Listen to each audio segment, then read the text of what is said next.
Hey everyone, and welcome to another episode of the Unauthorized Disclosure Podcast. I'm Kevin Gosztola, joined by Rania Khalek. Hey Rania. Hello, Kevin. And as you can see, our guest this week, it's Mike Prysner. He's the producer for the Empire Files, and we're very pleased to have him on our show, joining us. Welcome, Mike. Hello, thanks for having me back. Yeah, I think this is the first time we get to see your face. Last time we talked to you, it was all just an audio podcast. So it's good to see you in your nice studio, and you've been doing some fantastic and crucially important work on the disaster going on with Red Hill, with the water supply in, I believe it's on the island of Oahu in Hawaii. This joint base. If I butcher the name, forgive me, but I believe it's Pearl Harbor-Hickam, hmm and there on this island, we have petroleum leaking into the water supply. So before we get too far ahead and talk about how entrenched the problem is, why don't you give us a basic idea of what this is, um, the news that people received that there was this leak taking place. It's been a little over a month. We're recording this on December 22nd. It's been a little over a month that it was clear and obvious that something was polluting the water supply again. And then after we set some of the scene here, we can get into more of the details. Sure. Well, there's definitely a lot of different stories at play here. Of course, there's just in general the history of the U.S. military in Hawaii, the illegal overthrow of a sovereign government by the U.S. military and some American businessmen and missionaries, and the kind of use of the islands just as a gas station, a training ground, or whatever, a military base for the U.S. empire to project its power into the Pacific. And that was why they seized Hawaii in the first place. You have issues of potentially long-term exposure from the base to the communities around it, all the other water sources, things like that. And so there's several different things at play, but I think the main thing that led this to blow up was the fact that the most major leak that happened recently that we know about, and there's a lot to get into there, was November 20th, where these fuel tanks that are stored in underground in Hawaii. Was built like World War II era, and the Board of Water Supply in Hawaii has been for a very long time saying it makes absolutely no sense to store all this fuel here. And we're talking about a lot of fuel, like 250 million gallons of fuel stored in 20 containers that are like 14 stories high each. These are big fuel containers that are very old, corroding, and falling apart. But the thing is, they are stored literally 100 feet above probably the largest freshwater aquifer on the island. And so there just needs to be a small spill and the water seeps down into the aquifer. And then you have potentially everywhere on the island is open to be possibly contaminated, because the geography or the geology of Oahu is that the bottom layer is just like a sponge. It's very porous. And so that's how they're able to have such abundant resources of fresh water, because you have so much rain, it all just seeps into these aquifers and then can be pulled up from wells all across the island. So water is like such an abundant resource on the island of Oahu, but that is potentially all in peril because these 200 million gallons of fuel sitting right above the aquifer, and a major spill could, the Board of Water Supply has said, permanently take out these aquifers. This one aquifer supplies water for like 22% of the island, but once you have one aquifer lost, everything else gets strained, and then you have potentially water conservation measures for the rest of life as people know it on Oahu. But what brought this into a big scandal, the history of the tanks is important, but to just gloss over a lot of those details for your questions, on November 20th, the Navy had a big leak in these tanks. It leaked tens of thousands of gallons of fuel. And of course, being so near water supplies, it went straight into the water. There's wells all around where this fuel is stored. So they have this leak November 20th. And they, what do? They know that these water lines feed their base. It's not even going into the community in Hawaii of people they, have trampled all over for over a century. This water feeds directly into the military housing on base. So once the Navy command knows that they have this major catastrophic leak, what do? Do they notify their people that, hey, don't drink the water, switch to bottled water, whatever? No, they didn't, because the commanders on the base, they're just about their own careers. And so they covered it up. And so from November 20th, I mean, you had all these people coming to town for Thanksgiving, visiting their service member families, going to their homes. Everybody's getting sick.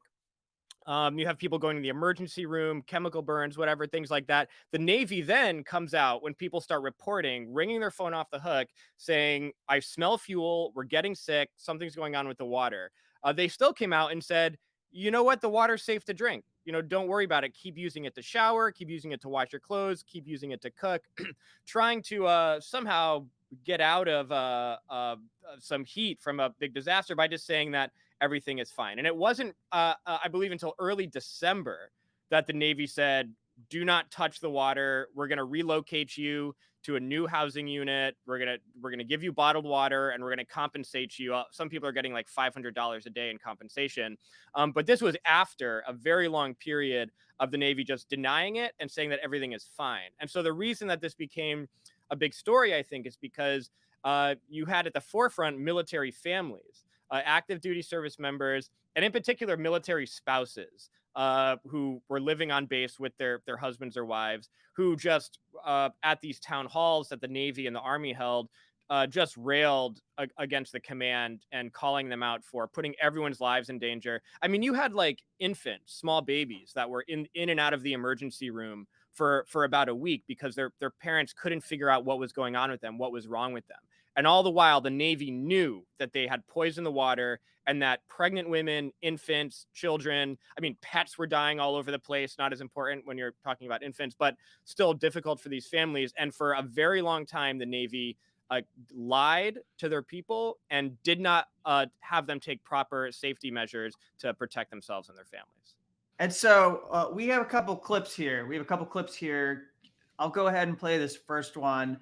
And this is your most recent report. I don't know if you feel like setting up who you were talking about. You put this up a day or two ago. You're talking to three people. They're sitting on the couch, and you're in their home, and they're not active military members, but one of them is a veteran, correct? Right? Yeah. So to explain this, I mean, once the thing blew up into like a big media scandal and the Navy was finished, I mean, the test results were out. It was obvious that the petroleum in the water was 350 times the safe level of a petroleum product in the water, and so they got caught in a pretty massive leak, and they got caught covering it up. And so, of course, they went into recovery mode and say, oh, actually, we're doing a lot to help everyone. So the Navy and the Army in particular stepped in and said, we're going to move you into this resort in Waikiki on the beach. These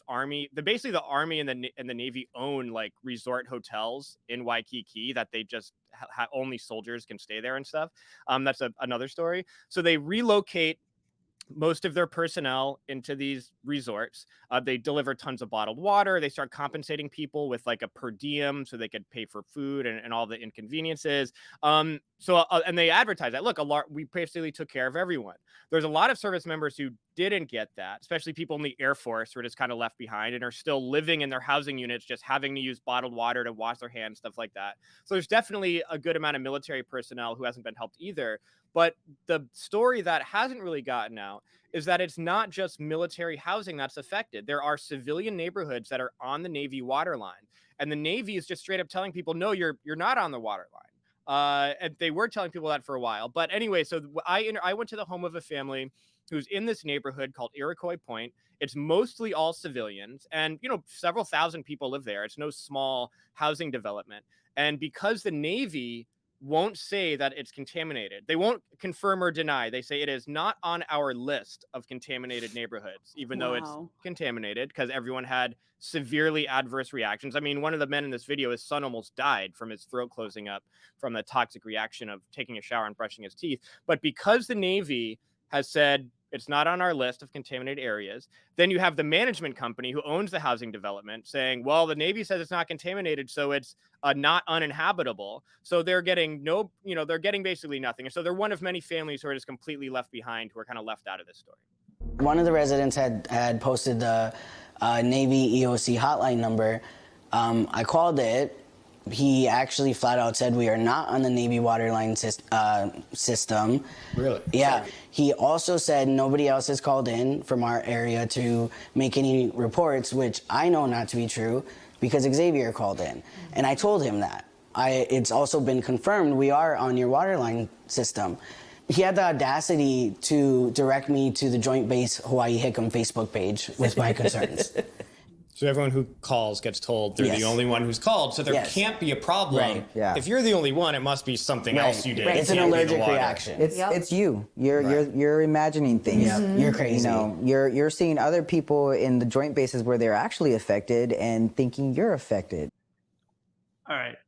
So I don't know if you want to add anything to that, or I can continue, but I just thought there were two different things going on there in this part of the conversation that I wanted to highlight. Anything you want to add, Mike? No, go ahead. None of you are in the military. None of you are military families. No. You know, the Army put out the map to its soldiers and said, if you live in Iroquois Point, if you live in this neighborhood, contact us because you are entitled to getting housing assistance. We're going to move you into the resort at Waikiki. We're going to give you all this water and all of these things. And so since you live in literally the same neighborhood, I'm sure that they have offered that same thing to you, right? No. So what have you been offered by the Army, by the Navy, anyone in DOD? What have you been offered? Nothing. Absolutely nothing. And so despite you being a veteran too. Yeah, and that's literally what they told me. They said, well, you're only a veteran. We are only helping active duty military personnel. Let's emphasize only a veteran. Only a veteran. And that's what I said. I said, I'm only a veteran. I only joined at 17 to serve my country, and I'm getting no help out here. Well, how difficult does that make your life here right now? Oh my gosh. Extremely Very. difficult. For instance, I'm having to take my fiance and my son up to a family member's home in Mililani just so that we can bathe, brush our teeth, wash our clothes. And we're doing it every other day. I would like to do it every day, but it's a lot of gas back and forth. It's And a how lot. far is that? How far of a Mililani's drive? about A 30-minute drive. yeah. Just so your 2-year-old and yourself can take a Exactly. bath. Yes. Exactly. And so brushing your teeth, you have to use bottled water. And Yep. washing your hands, you have to use bottled water. Why don't you just go get a hotel? Can't afford it. Wow.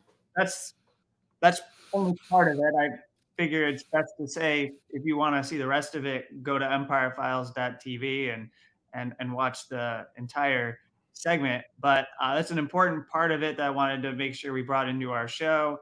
And yeah, to say that, you know, you can react to the very human thing that's going on there, Mike. I'm really glad that you were on the ground to talk to people like that. But the other thing to just bring up is how like systemic this is. There's, you know, believe it or not, there is an outlet. You were doing really excellent work, but it's good to know that there's also the Honolulu Civil Beat that has done some pretty decent work within their area, local area on this and documenting just the fact that this has been going on for decades. You mentioned this earlier. I mean, first off, it's worth noting that the amount of petroleum in the water is currently 350 times higher than the state standards for drinking water, which is extreme. But then there's a number they give here, if I can find it, for just how much has been dumped into. The whole facility holds about 180 million gallons of fuel. It sits 100 feet above the groundwater aquifer, as you said. And since 1943, here it is. And this is there's no crank organization. It's an organization that ingratiates itself with the U.S. government and other establishment places. The Sierra Club says there have been 73 fuel leaks totaling at least 180,000 gallons. 180,000 gallons that have spilled out. Yeah, so here's and that's really low, right?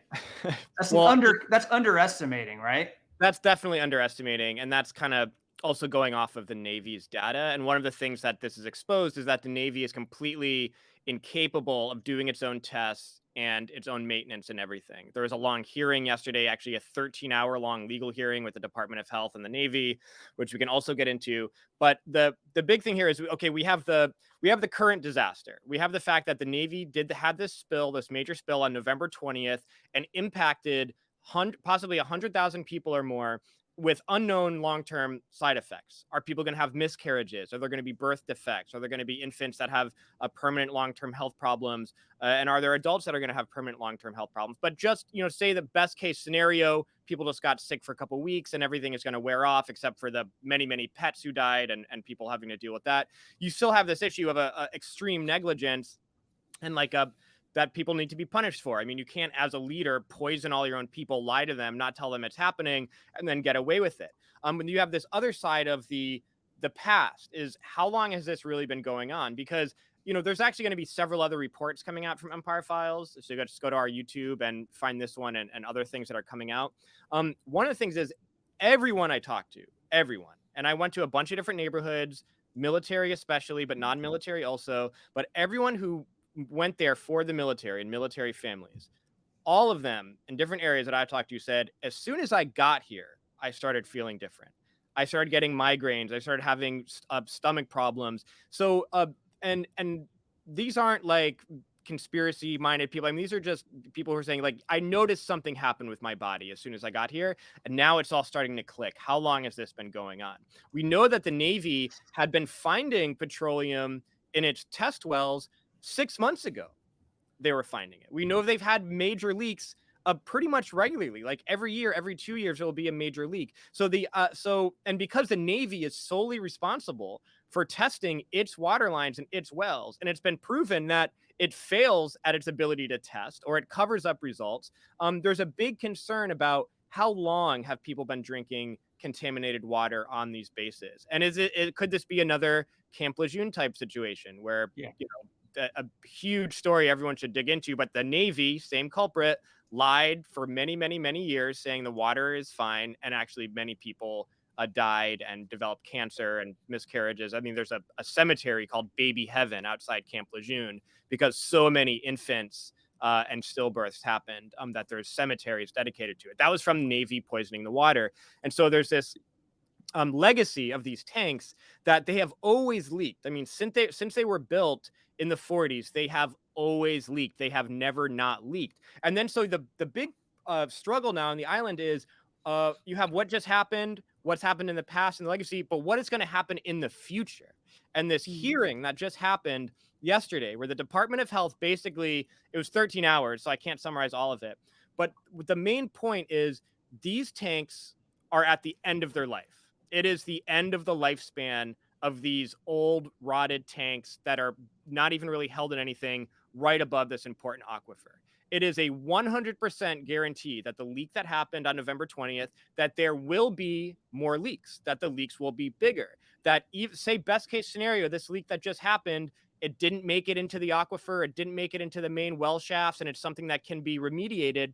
As long as those tanks are there, that island is on the precipice of disaster. It is guaranteed that it will leak and it will destroy the water for generations to come.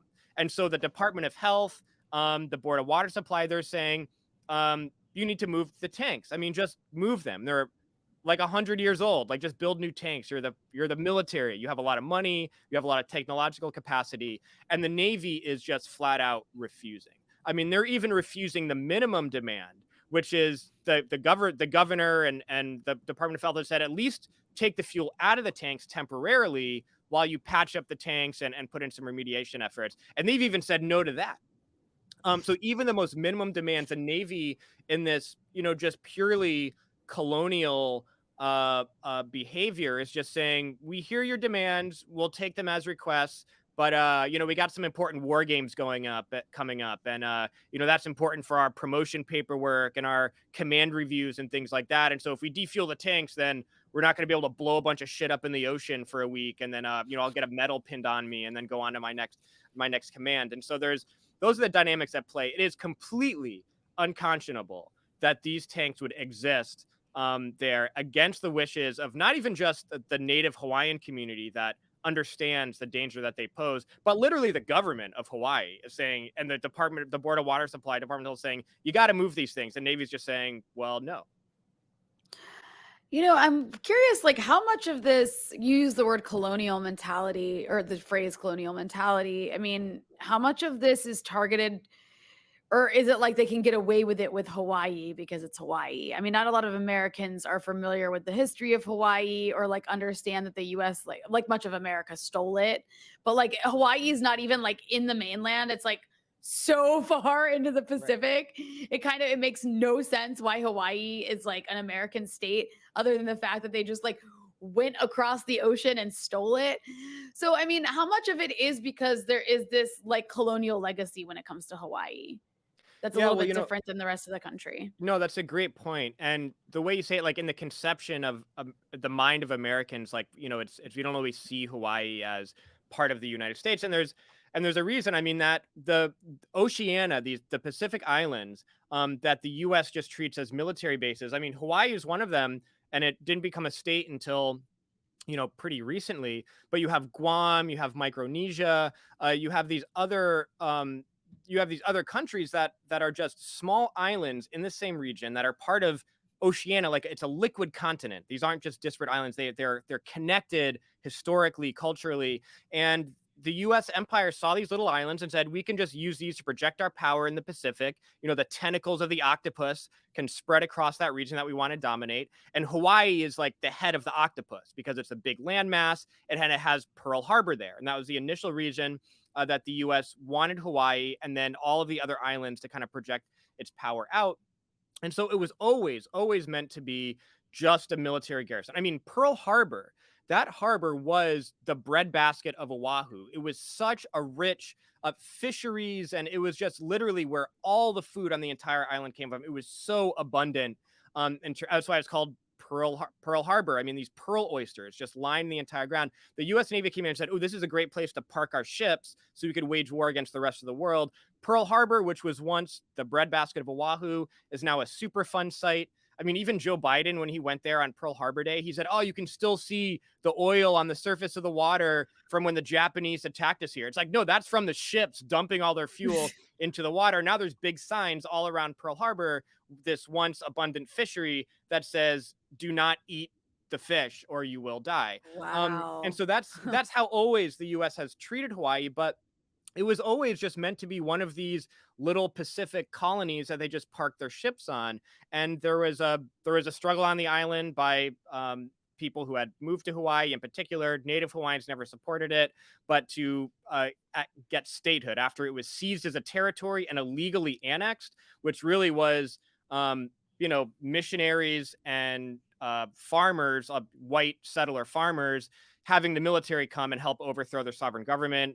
They had a queen. It was a progressive monarchy, I guess you could say. It was a progressive country. It was a progressive kingdom that had achieved, recognition from other countries in the world as a sovereign country. The U.S. just comes, illegally annexes it, just starts parking its ships there, and treats it like it treats all these other small islands. But then, of course, it achieves statehood, and then after Pearl Harbor and all that stuff, and has its status as a state. But the military doesn't treat it that way at all. And, if we think of a state, Hawaii as a state, like Oahu, 22% is occupied by the U.S. military. You're talking entire islands in the chain of Hawaii. The U.S. military has taken entire islands, and these aren't just small, insignificant islands. Entire islands, the Army has taken and said, we're just going to use this to practice bombing. And we're going to fly our B-52 bombers from all over the world and just have them come here and just drop bombs on this island, which is like sacred land and very important land to Native Hawaiians. So that it's like most of this area are either most of that island is either directly occupied by the military or been destroyed by the legacy of pollution from the military. And so, yeah, I mean, this might be a different story if you're talking about this happening on the mainland, on the continent, in one of the continental U.S. states. But the fact that it's happening in Hawaii, it allows the Navy to treat it in a completely different way. And this comes back to their response. All the demands to shut down the tanks, they all just say this fuel is vital to the U.S. and to Hawaii's interests. meaning that we need to have this massive storage of fuel so we could prepare to wage a massive catastrophic war with all these ships, with China, with other countries in the Pacific. And that is in your interest, so we need to keep it here. On the mainland in California, it's my understanding that there have been hubs that are exactly like Red Hill, which have been shut down, that the Navy has made the decision that they're going to phase those out and no longer use them. So it doesn't really make any logical sense, the argument that they couldn't do anything about this. They're just flat out resisting making any changes. And I think to broaden out our conversation, I see a lot of, and I'm sure you probably do as well, parallels with the way that there's this rich history of the U.S. military infecting, polluting, and generating these illnesses through their warfare, causing these catastrophic ailments in U.S. military officers, as well as the people who are being bombed in the populations that are being bombed, and then going above and beyond to make it so it's harder and harder to connect that they are the ones responsible. And even when it's clear and abundantly evident that they are responsible for the illnesses and the deaths that are being caused, doing work to push disinformation and misinformation out there on populations so that you create a debate that stalls them ever having to take responsibility or be held accountable. Obviously, this would be like what they do with the burn pits in Iraq. It could be with like the birth defects from depleted uranium and the Gulf War illnesses and Agent Orange, and just the long legacy of the U.S. military seems to be what you're seeing here in Hawaii, that all these people are going to get sick and the Navy's going to spend untold resources preventing those illnesses from being connected to that pollution. And so I imagine one thing that you might have explored in talking to people in Oahu is that if they go and they want to get coverage for their illnesses under whatever health plans they have, and if they want to somehow have the US military kick in, that they have to prove that they're actually being sick from this water, and that there are probably difficulties in proving connections between their illnesses and the water supply.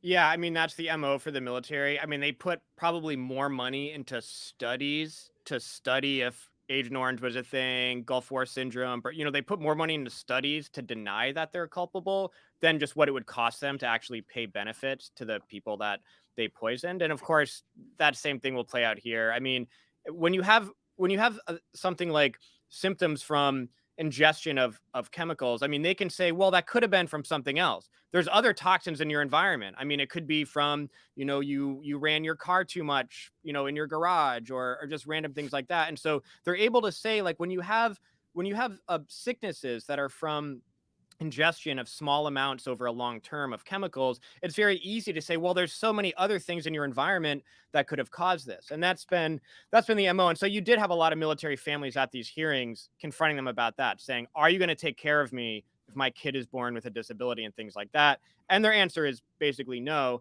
And it's also important that the Navy doesn't even go up there and defend themselves. I mean, they hire sleazy civilian lawyers. And so at this legal hearing yesterday, it was all civilian lawyers that the Navy had representing them.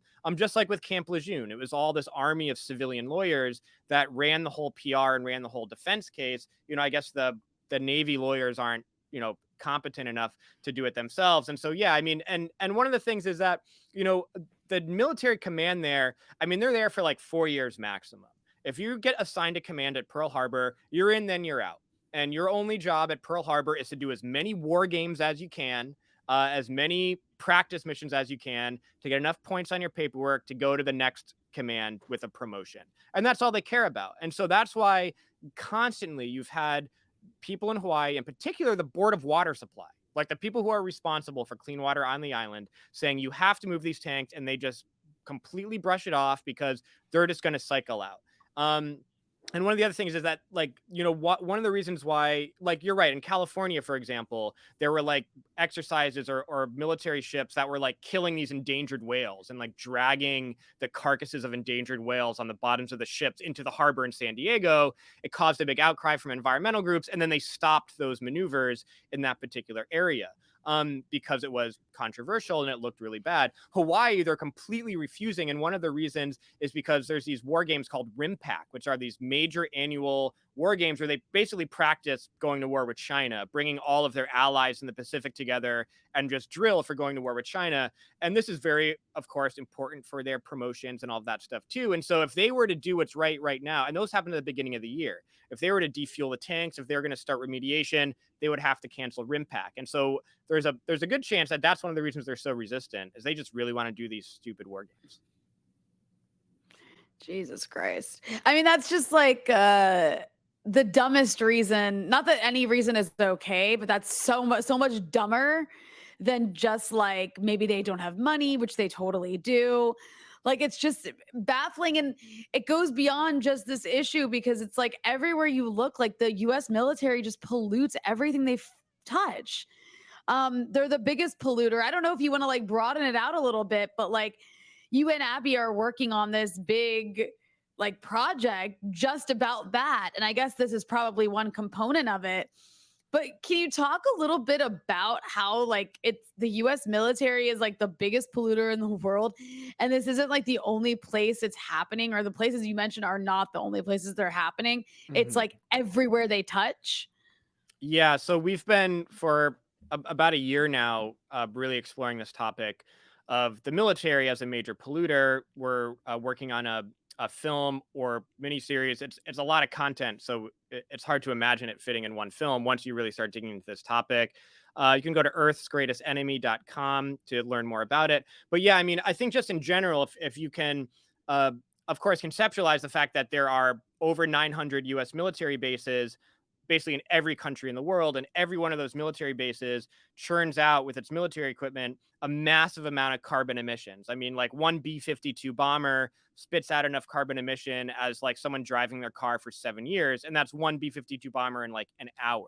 And so military equipment, tanks, vehicles, aircrafts, especially the bases themselves, they churn out so much carbon emissions that it is actually comparable to many countries in the world. In fact, comparable to more countries in the world. So, it's a bigger polluter just in carbon emissions alone than more than 140 other countries. That's most of the countries in the world. But that's just from the bases and the military equipment themselves. If you imagine all the logistics that is required to get fuel to these bases, the ships, the fuel extraction. I mean, they're the largest purchaser of fossil fuels, the largest consumer of fossil fuels. So the entire operation just to maintain these bases is so vast that if everything else cut off carbon emissions, the Earth would still be headed on a collision course with disaster because of climate change, just solely because of the amount of carbon emissions that the U.S. military machine and expanse across the world spits out. And so that's the essential point about the U.S. as a military polluter. As long as it's an expansive empire,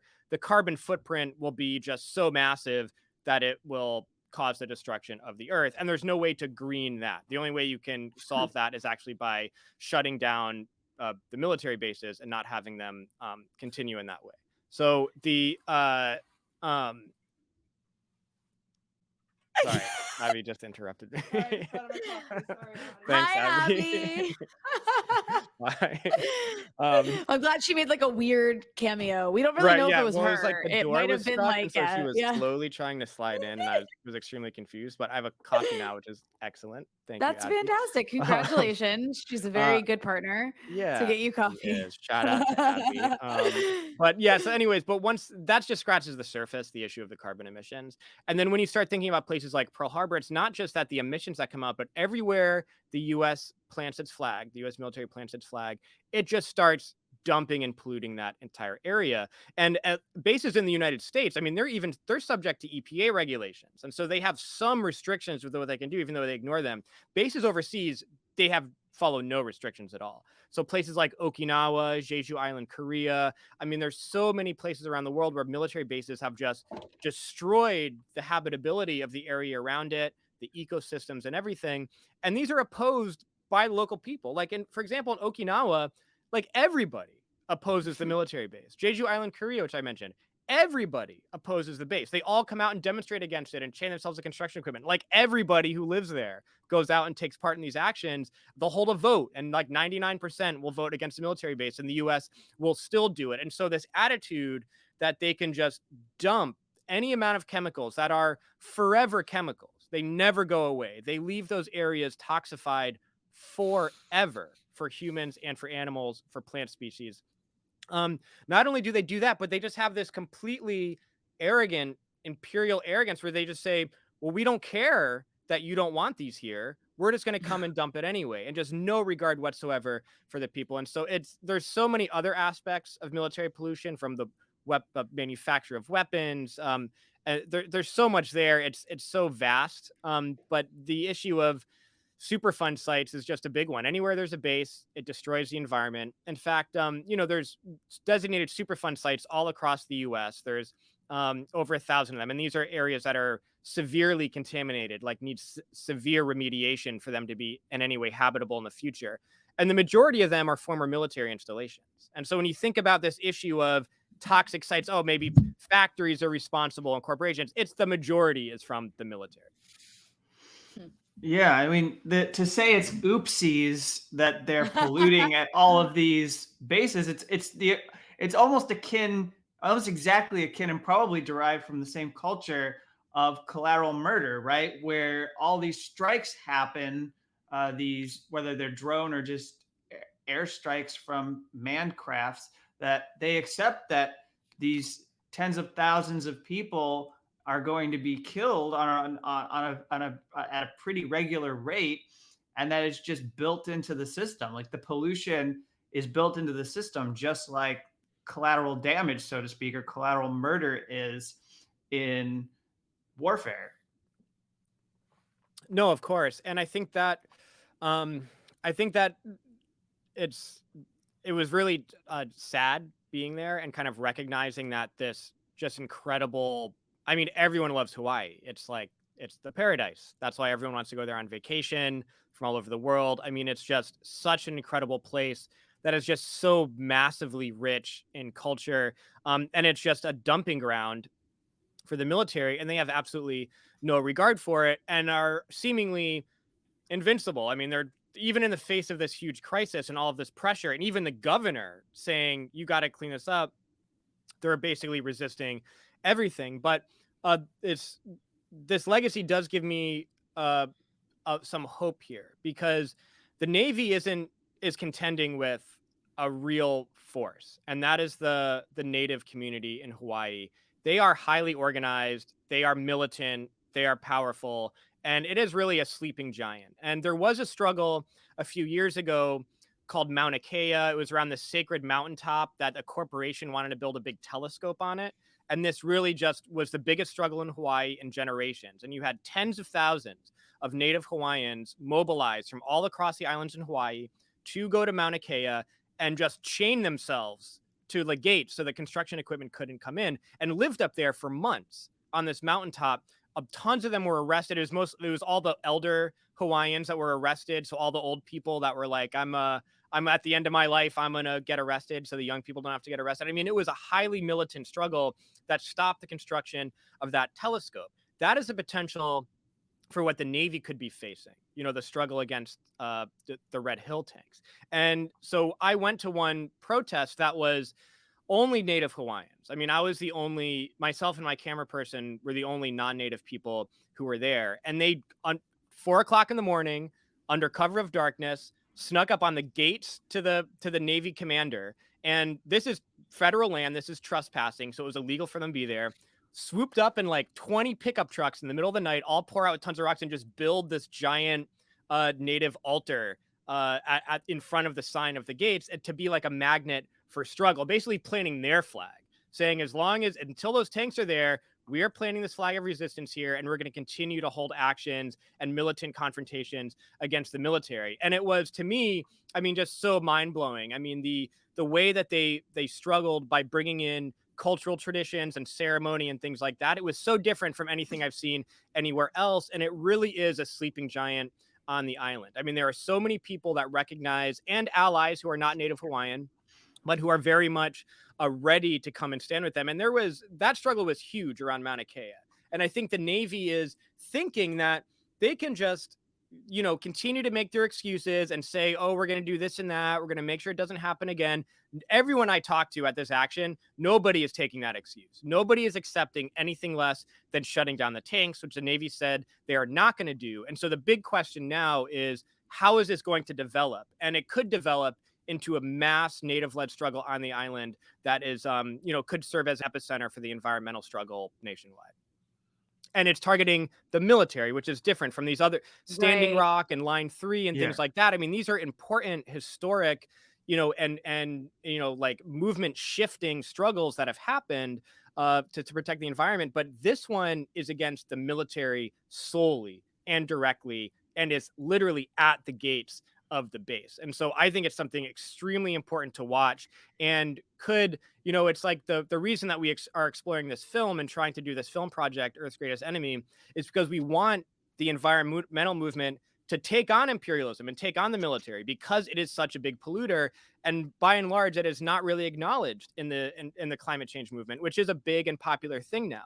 But I think that Native Hawaiians might actually accomplish that for us by escalating this struggle and making people the more people understand about Pearl Harbor and the Red Hill tanks, I think that naturally more and more environmentalists and people who are active around climate change will recognize that the military is not just a target, but one of the main targets that we need to be focusing on. Yeah, that's really well said. I think that's a really good point. It's like what's happening in Hawaii is the intersection of so many important issues: climate change, indigenous issues and rights, and of course the issue of imperialism. And I think that that's like such a good observation you make about the climate change movement, which is increasingly popular, is that this huge polluter, like you mentioned. I mean, that's crazy actually, the way you put it. I never even thought about it that way, but like just describing how like one bomber in 1 hour releases as much carbon emissions as like driving for 7 years. That's insane. And the fact that I actually didn't know that if you stopped all carbon emissions except for the US military, climate change would still be like unpreventable. That's crazy. But I mean, what's the reception been? Because I have seen this story getting a lot of attention, but maybe not standing rock level attention. Right. So what has the reception been? What has the attention been like as you've been like following the story? Yeah. So I kind of expected that it would kind of blow up as a big national story, the national press. It really hasn't. I mean, like there's been a couple small things in national media, but by and large, it's really just like Honolulu Civil Beat, Star Advertiser, like local Honolulu media that has been doing really good work. And it's not getting picked up in a big way. I mean, the New York Times did an article about it, and it was just all Navy comments. I mean, all Navy comments, not one Hawaiian. They didn't even quote the Board of Water Supply, which is like the people that are the authority on this topic. So it's clearly just to help the Navy run a cover-up operation. It obviously is a big deal for the Navy, even though there isn't a lot of heat in the national media, because they're sending their top people. The Secretary of the Navy went there. I mean, they recognize that it's potentially going to blow up into a thing. And yeah, I mean, I did expect, when I went there, I was like, this is going to blow up into a huge thing. But it didn't exactly. And so I think that, there's probably lots of reasons for that. I think that potential is still really there, because the people that have been galvanized around this and the Navy's refusal to shut it down, they're not going anywhere. And I think that what happened was just really a wake-up call. I mean, people have known about the Red Hill tanks. They've been warning about it forever. I mean, even when I was researching this, I'm finding videos from like 10 years ago of the Board of Water Supply being like, this is nuts that these tanks are there. This is completely insane. It is going to destroy all our water, and you got to shut these down. I mean, they've been sounding the alarm for a long time. But so people have known that this danger was there. And what just happened was like the wake-up call. It's like, okay, a big leak happened. It's possible that we could still be contaminated for a very long time, but at the very least, this shows that this is a very real thing, and it's not getting any better because the tanks are degrading, and the longer time goes on, the more likely it's going to be that there are leaks. And so the local community, they're not going to be letting this go. And so the question is like, how will it escalate? When will it escalate? But I really think that that potential is there. The other interesting thing about how the reception has been, to answer your question, is that the local government is now paying a lot more attention to this. So the Department of Health, I mean, they've always basically let the Navy do whatever they want. And so recently they've been playing more hardball. Like they fined the Navy a few months ago like $250,000 for failing all their safety inspections on the tanks. But that was the first time they ever done something like that. It's because groups like the Sierra Club have been suing the Department of Health. The Sierra Club actually has played a really important legal role there, where because the Department of Health lets the Navy do whatever they want, Sierra Club has been suing the Department of Health to make the Department of Health regulate the Navy. And so the recent things, that hearing yesterday was very harsh on the Navy. It was run by the Department of Health. They just slammed the Navy. They're like, you're incapable of doing your own tests. You're incapable of handling any of this. The tanks are going to be need to be destroyed. I mean, it was hardcore. The governor even come out, who's, Abiy confronted the governor of Hawaii at COP26 in Glasgow and said, what about military pollution? He's like, we love the military. We don't want to, we haven't released that video yet, but he was like, don't talk about the military. We love them. Now the governor of Hawaii is playing hardball with the Navy. And that is because of the resistance that they're getting from the grassroots. And so the biggest shift that I've seen following this is that local government, the local Department of Health and the governor and the Congress people are saying, are actually kind of echoing what the community is saying, which is, as long as these tanks are here, you're putting all of our lives in peril. Mm. So this is our last show of the year, Mike, and we're glad to have you on. I wanted to hit one topic that dominated the year before we conclude. So in the last 10 minutes, obviously, if you look back on 2021, a big story is always going to be that the U.S. military's occupation of Afghanistan was brought to an end finally through a set of what I think are still bizarre and unusual circumstances, but they actually did withdraw forces from Afghanistan. But there has been a war that has continued against people in Afghanistan through these sanctions that are imposed on the government. Now, as we are recording this right now, like this happened while we are recording, it has been announced that the U.S. Treasury Department is easing sanctions so that they can offer licenses to particular groups in order to provide humanitarian aid. And there is some relaxing of some of the most egregious restrictions that were imposed on families who want to send money back to their loved ones in Afghanistan who are working in countries abroad, because there had been sanctions on families being able to send payments back to their but I'd just like to ask you where your mind's at right now, several months after the withdrawal of forces from Afghanistan. If there's anything, I know that you and the Empire Files spent some time going after the generals who were really pining for an extension of this war in any way that they could figure out. They wanted to keep it going. There's a lot of crocodile tears shed about the people of Afghanistan. And then those same cast of characters don't really have anything to say right now as those Afghan people are suffering. Well, it is so similar to like Pearl Harbor situation and Oahu, where you have commanders, they come into a command position for a couple years, and the whole point of that command position is to get some good marks on your paperwork and then get promoted and go to another command position.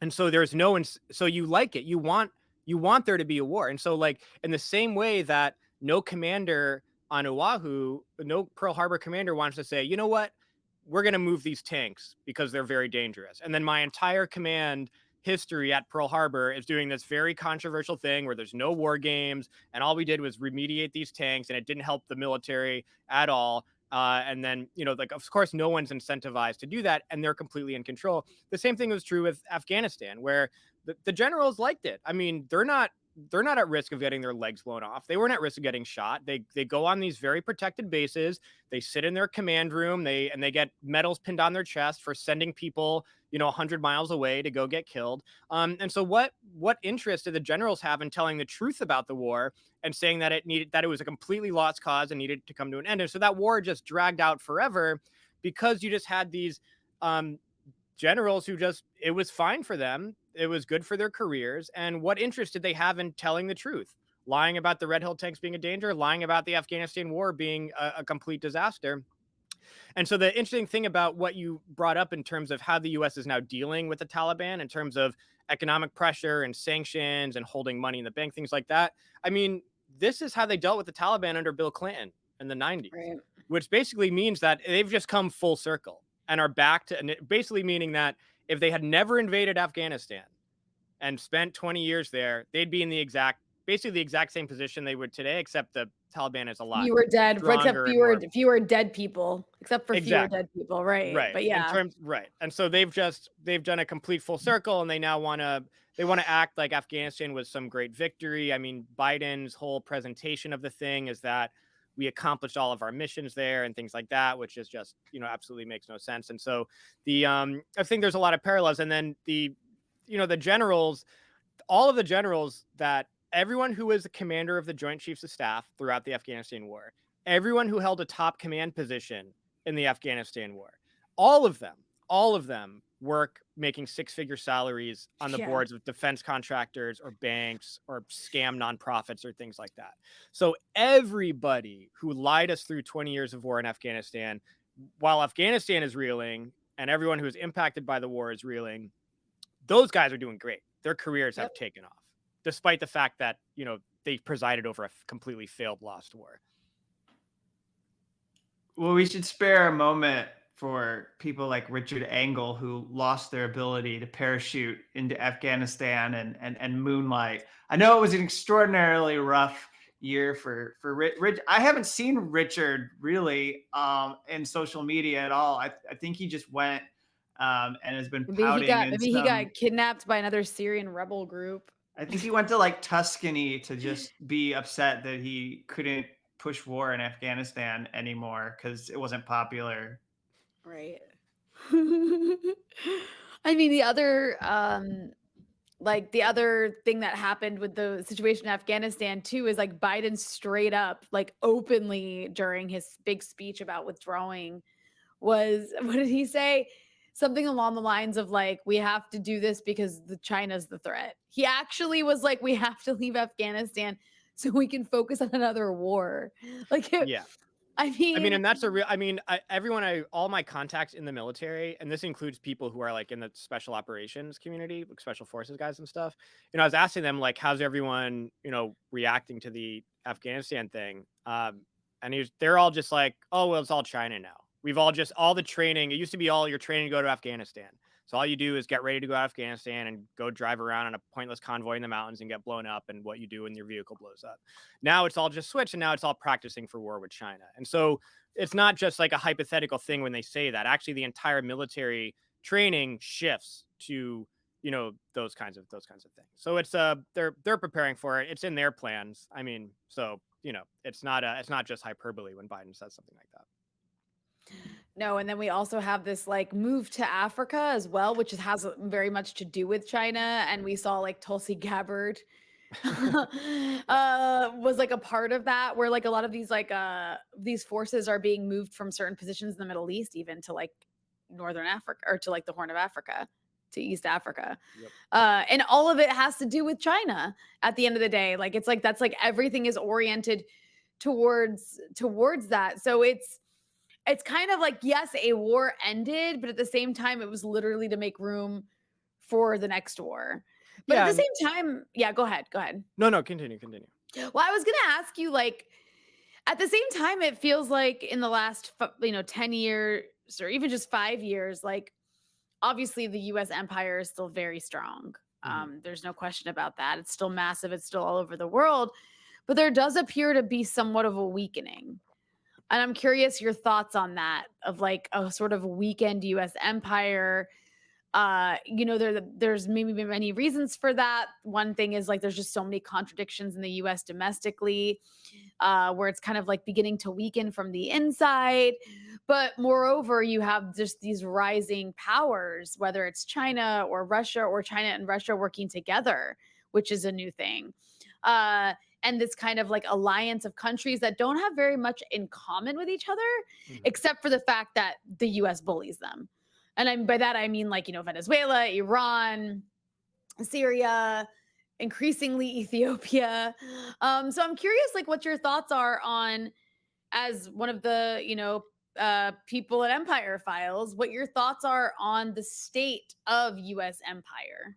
Sure. Well, I would say that definitely the exits from Iraq and Afghanistan in particular were just clearly very humiliating defeats for the US empire.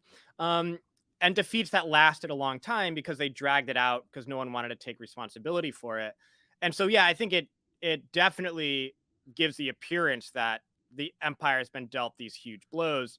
The US isn't very good at large scale ground wars and occupations. I mean, they were defeated in Korea, they were defeated in Vietnam. They kind of pulled back from these big, style of ground wars. Then they started to get their feet wet again with like the Gulf War and Panama and Grenada. And we're like, oh, actually, look, we can fight on the ground again. Like, we're actually doing pretty good.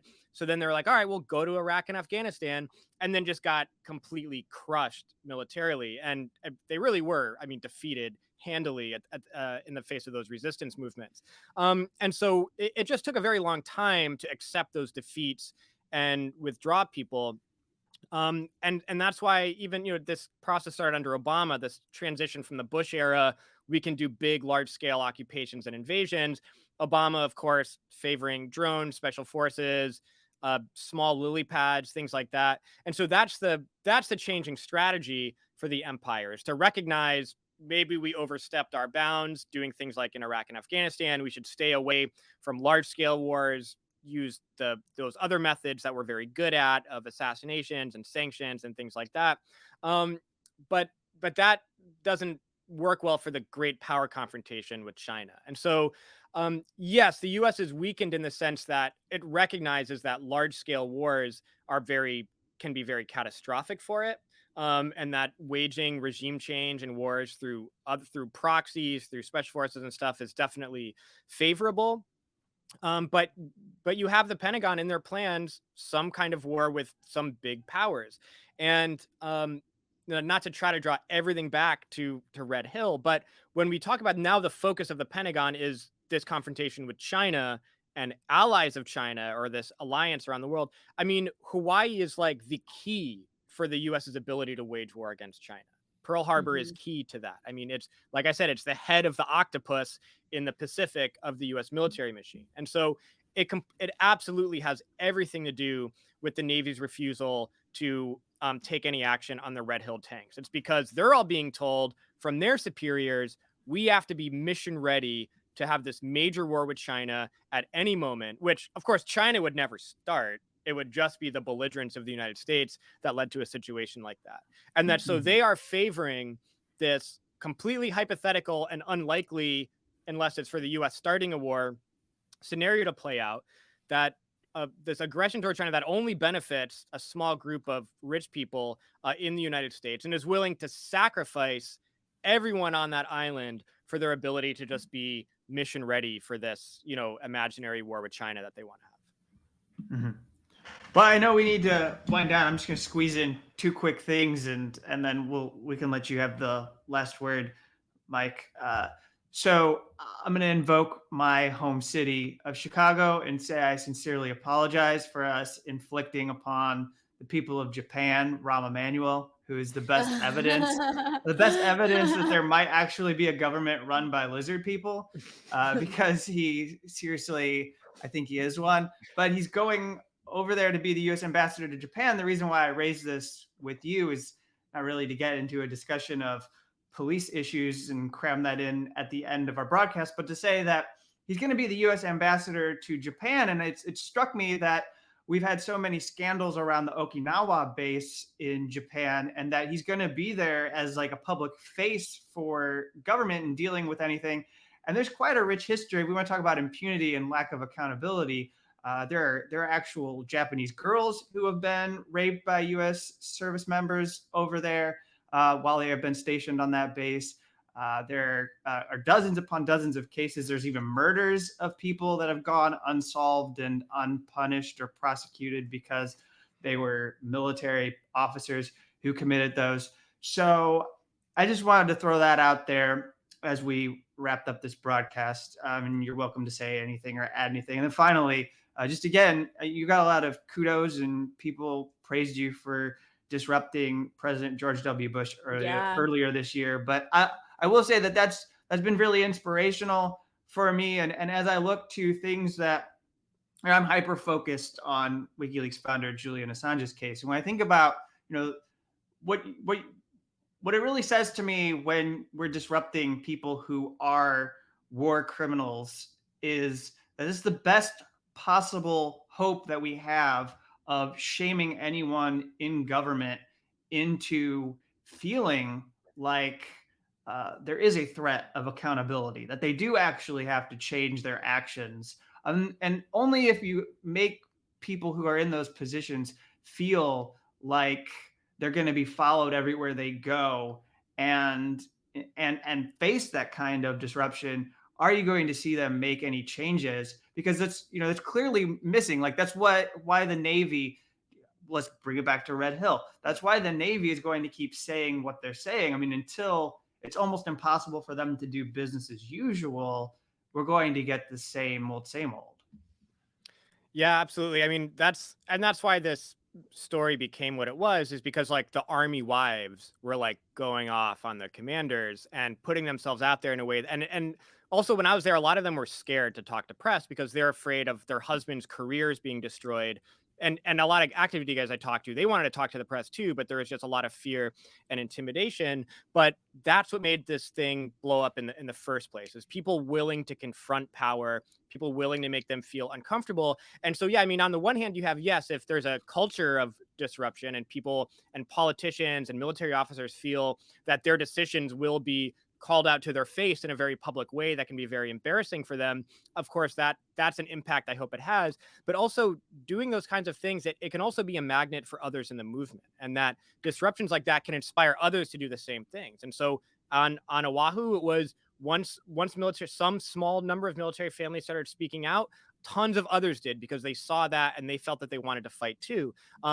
Disrupting people like George Bush and these other slimeball politicians around the country, it doesn't take a lot of people to do a disruption, but then you never know how much that is going to galvanize others into the struggle and to fight also. And so that's hopefully, people can recognize that it can have that dual impact, that it can bring others into the movement too, who really hate these people also. I mean, the people that are in charge of our lives are just the worst people ever, military and civilian. And so there's no shortage there. It's very surreal, and I feel like it just continues to get worse. But that's always creates more potential, I guess, to put a positive spin on it. But anyways, yeah, I mean, just the last thing I'll say is that Red Hill right now, as we mentioned, there's a thing people know about, but I still feel like it's a small story. And I'm so appreciative of you guys covering it and having me on to talk about it. Everyone needs to learn about it. Everyone needs to sound the alarm. Everyone needs to help put pressure. There are so many organizations there, the Oahu Water Protectors, the Sierra Club. There's lots of other indigenous-led organizations that people can find pretty easily.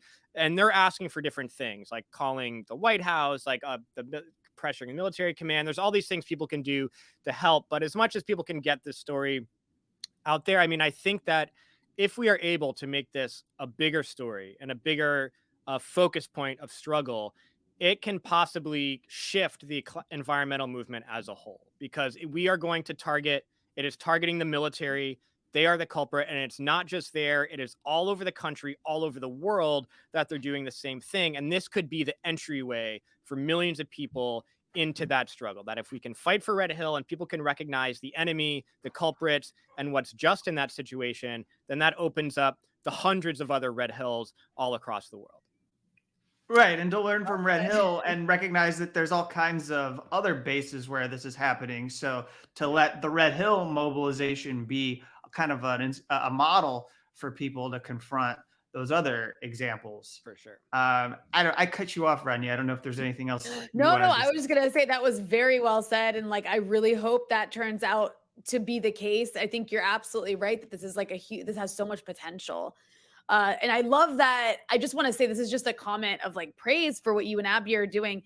But I think that is basically like the point of your entire project around this series video, whatever it is that's gonna come out of this massive issue of the Pentagon being the biggest polluter in the world. I really think that's so important that is like the goal here is to have this be like an entry for people to understand the impact of imperialism, because that is actually what's destroying the world. That's right. Great. So I put up the URL, which has been down there, but it's the empirefiles.tv. If you can support Mike and Abby and what they're doing, it's important. And you go out in the field and do reporting.